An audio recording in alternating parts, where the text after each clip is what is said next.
You ask Tiger to solve. This deals with linear equations with one unknown. The final result is n equals 6. Let's solve it step by step. Group all constants on the right side of the equation. Add 14 to both sides. Simplify the arithmetic.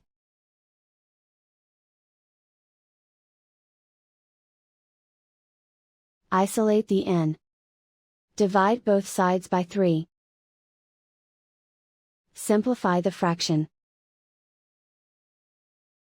Find the greatest common factor of the numerator and denominator. Factor out and cancel the greatest common factor. And so the final result is n equals 6.